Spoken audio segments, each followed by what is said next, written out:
अस्सलामुअलैकुम प्रिय दर्शकों, आशा है आप सब अच्छे होंगे और अल्लाह की रहमत से स्वस्थ होंगे। आज हम एक ऐसी चर्चा करने जा रहे हैं जो न केवल दिलचस्प है बल्कि बहुत रहस्यमयी भी है। वो ये है कि आदम अलैहिस्सलाम के पृथ्वी पर आने से पहले क्या था। अल्लाह की सृष्टि की दुनिया का वो प्राचीन अध्याय जब इंसान नहीं था, उस समय की कहानी। हम इंसान खुद को अल्लाह की सबसे सम्मानित रचना मानते हैं, लेकिन सच तो ये है कि हमसे पहले ये पृथ्वी खाली नहीं थी। अल्लाह ने इस पृथ्वी को बिल्कुल खाली नहीं बनाया था, बल्कि इससे पहले यहाँ एक और मखलूक थी, जिन जाति। अल्लाह ने उन्हें आग की लपटों से बनाया था। जहाँ इंसान मिट्टी से आया है, वहीं जिन आग से आए हैं। जिन जाति एक विशेष मखलूक थी। उनके पास भी स्वतंत्र इच्छा शक्ति थी। वे इबादत भी कर सकते थे और अवज्ञा भी कर सकते थे। ठीक हमारी तरह वे भी परीक्षा के लिए बनाए गए थे। प्राचीन कहानियों से पता चलता है कि जिन हजारों वर्षों तक पृथ्वी पर रहते थे, शुरुआत में वे अल्लाह की इबादत करते थे, उनके आदेशों का पालन करते थे।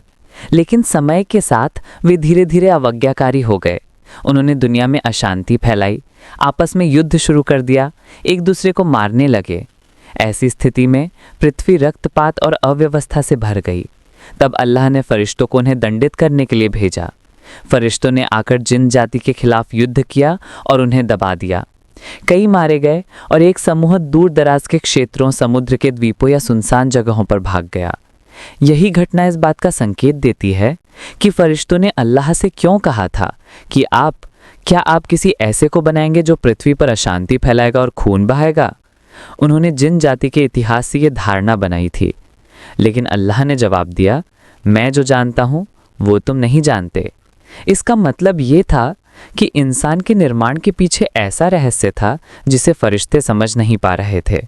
इंसान एक ऐसी रचना होगी जिसमें ज्ञान, बुद्धि और प्रतिनिधित्व करने की क्षमता होगी। प्रिय दर्शकों, इस तरह हम जानते हैं कि पृथ्वी पर आदम अलैहिस्सलाम के आगमन से पहले जिन जाति थी जो अवज्ञाकारी हो गई थी। इसके बाद अल्लाह ने पृथ्वी पर एक नया प्रतिनिधि भेजने की घोषणा की। अल्लाह ताला ने फरिश्तों से कहा कि मैं पृथ्वी पर एक खलीफा बनाने जा रहा हूँ। ये घोषणा ब्रह्मांड के इतिहास में एक अनूठा क्षण था। फरिश्तों ने तब सवाल किया कि ऐ हमारे रब, क्या आप किसी ऐसे को बनाएंगे जो वहाँ अशांति पैदा करेगा और खून बहाएगा, जबकि हम तो आपकी प्रशंसा करते हैं, आपकी पवित्रता का गुणगान करते हैं। फरिश्तों का ये सवाल वास्तव में उनकी जिज्ञासा थी, आपत्ति नहीं, क्योंकि वे पहले से ही जिन जाति का इतिहास जानते थे। उन्होंने सोचा था कि शायद इंसान भी उसी तरह अवज्ञाकारी होकर पृथ्वी को खून से भर देगा। अल्लाह ने तब जवाब दिया, मैं जो जानता हूं वो तुम नहीं जानते। इस उत्तर में गहरा रहस्य है।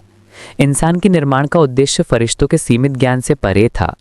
इंसान ज्ञानी, कृत्रिम और अल्लाह का प्रतिनिधि होगा। उसके भीतर ज्ञान प्राप्त करने की क्षमता, अच्छे और बुरे के बीच चुनाव करने की शक्ति और अल्लाह की इबादत करने के साथ साथ पृथ्वी का प्रबंधन करने की भी जिम्मेदारी होगी। की मिट्टी इसके बाद अल्लाह ने सफ़ेद, काली, लाल, पीली, जो इंसानों की विभिन्न जातियों और प्रकृतियों का प्रतीक है। अल्लाह ने उस मिट्टी से एक आकार बनाया। आदम अलैहिस्सलाम का शरीर बनने के बाद वो आकार कई वर्षों तक पड़ा रहा। जिन और शैतान तब उस शरीर को देखकर हैरान होते थे। खासकर इब्लीस, जो उस समय इबादत में बहुत सक्रिय था, आकर उस शरीर को थपथपाता और ये समझना चाहता था कि ये नई रचना क्या होने वाली है। उसके मन में अहंकार पैदा हो गया। जब अल्लाह ने आदम अलैहिस्सलाम के शरीर में रूह फूकी तो वे जीवित उठे। उन्होंने अपनी आंखें खोली, चारों ओर देखा और चलना फिरना शुरू कर दिया। अल्लाह ने उन्हें सीधे शिक्षा दी। सबसे आश्चर्यजनक बात यही थी कि अल्लाह ने आदम अलैहिस्सलाम को सभी चीज़ों के नाम सिखा दिए। फिर उन्होंने फरिश्तों से पूछा कि तुम बताओ इन सब चीज़ों के नाम क्या हैं। फरिश्तों ने तब कहा, आप पवित्र हैं, हम केवल उतना ही जानते हैं जितना आपने हमें सिखाया है। फिर अल्लाह ने आदम अलैहिस्सलाम से कहा कि तुम उन्हें बताओ। आदम अलैहिस्सलाम ने सभी नाम बता दिए। ये दृश्य देखकर फरिश्तों को समझ में आ गया कि अल्लाह ने इंसान को जो क्षमता दी है वो उनके पास नहीं है। इंसान सिर्फ इबादत नहीं करेगा बल्कि ज्ञान से पृथ्वी का प्रबंधन भी करेगा। जब अल्लाह ताला ने आदम अलैहिस्सलाम को बनाया और उनमें रूह फूकी तो उन्होंने फरिश्तों को आदेश दिया कि तुम आदम के सामने सजदा करो। ये सजदा इबादत के लिए नहीं बल्कि सम्मान प्रदर्शित करने के लिए था। ये अल्लाह की ओर से एक परीक्षा थी जिसमें ये देखा जाना था कि अल्लाह के आदेश के सामने कौन विनम्र है और कौन अहंकारी। सभी फरिश्तों ने अल्लाह के हुक्मों को मानते हुए सजदा किया। वे जानते थे कि अल्लाह के हुक्मों को मानने के अलावा और कोई रास्ता नहीं है, लेकिन एक ने अवज्ञा की। वो था इब्लीस। इब्लीस वास्तव में एक फरिश्ता नहीं था, बल्कि जिन जाति का था, लेकिन वो इबादत में इतना मेहनती था कि उसे फरिश्तों के समूह में जगह मिल गई थी, लेकिन उसके अंदर अहंकार छिपा हुआ था। जब उसे सजदा करने का आदेश दिया गया तो उसने कहा, क्या मैं उसे सजदा करूं जिसे आपने मिट्टी से बनाया है? मैं तो आग से बना हूं और आग मिट्टी से बेहतर है। यही उसकी बर्बादी थी। अहंकार और घमंड ने उसे नष्ट कर दिया। अल्लाह ने उसे डांटते हुए कहा, तुम यहाँ से उतर जाओ, तुम यहाँ अहंकार करने के लायक नहीं हो, निकल जाओ, तुम निश्चित रूप से शापित हो। तब इब्लीस ने अल्लाह से समय मांगा। उसने कहा, ऐ मेरे रब, मुझे क़यामत तक के दिन की मोहल्लत दीजिए। अल्लाह ने कहा, तुम्हें मोहल्लत दी गई। इसके बाद इब्लीस ने घोषणा की कि मैं आपके सीधे रास्ते पर बैठूंगा। मैं सामने से, पीछे से, दाईं ओर से और बाईं ओर से आकर उन्हें गुमराह करूंगा। मैं उनमें से अधिकतर को आपका शुक्रगुजार बंदा नहीं बनने दूंगा। इस तरह इब्लीस इंसान का चिर शत्रु बन गया। उसका उद्देश्य इंसानों को गुमराह करना, उन्हें अल्लाह का अवज्ञाकारी बनाना और उन्हें जहन्नुम की ओर ढकेलना है।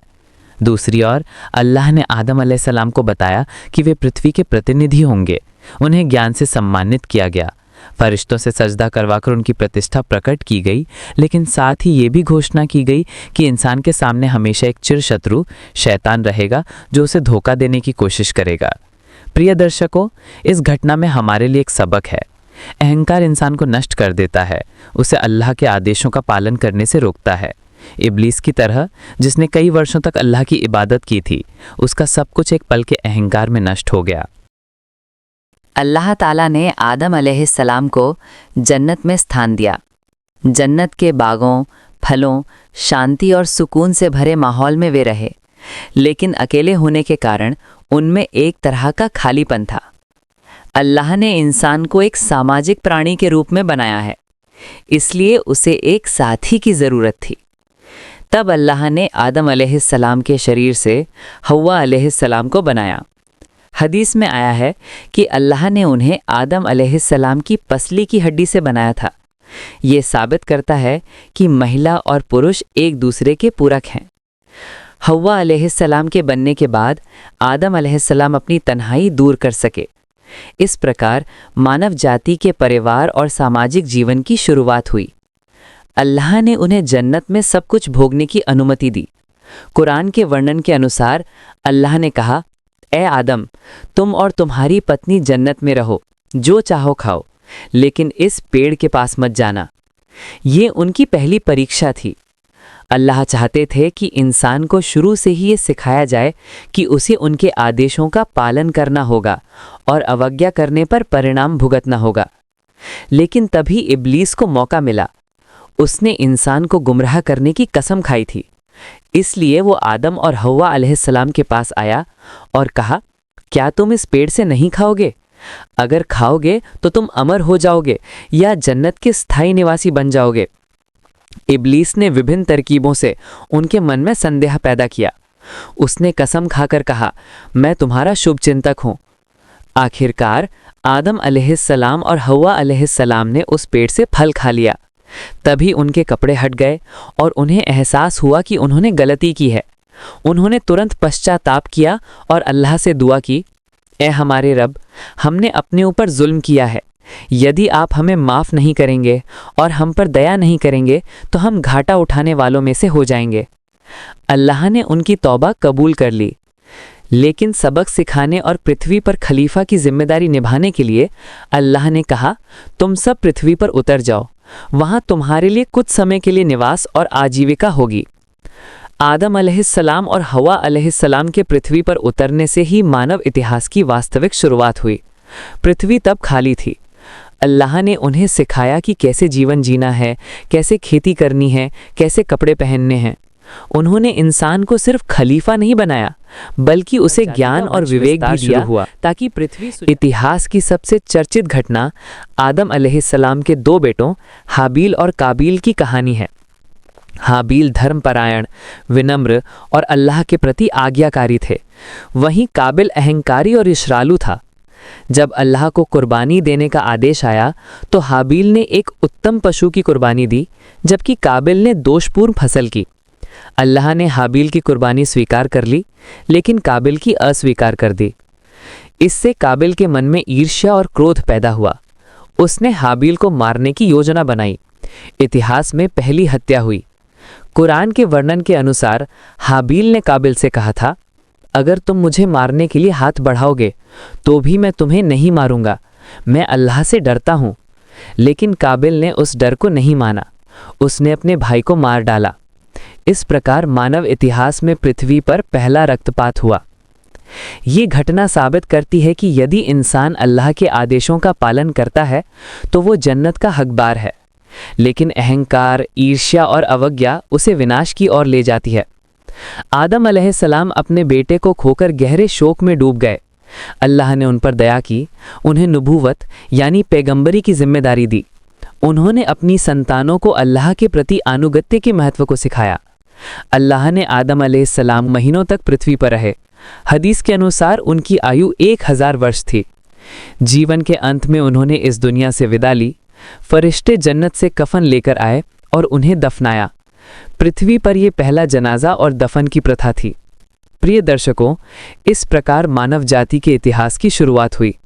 अल्लाह ने इंसान को पृथ्वी पर खलीफा के रूप में भेजा, उसे ज्ञान दिया, इबादत की जिम्मेदारी दी और उसे परीक्षा के मैदान में खड़ा किया। इंसान से पहले पृथ्वी पर जिन जाति थी जिसने अशांति पैदा की थी, लेकिन इंसान के अंदर ऐसी क्षमता है जो उसे अल्लाह का विशेष प्रतिनिधि बनाती है। हालांकि उसका एक शत्रु भी है, शैतान, जो हमेशा उसे गुमराह करने की कोशिश करेगा।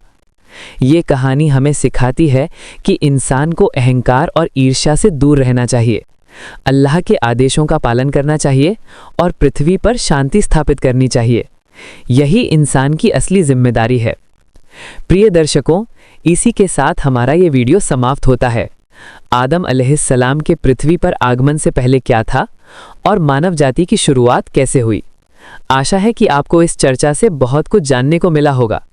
अल्लाह हम सभी को सत्य के मार्ग पर चलने की तौफीक दे। अस्सलामु अलैकुम।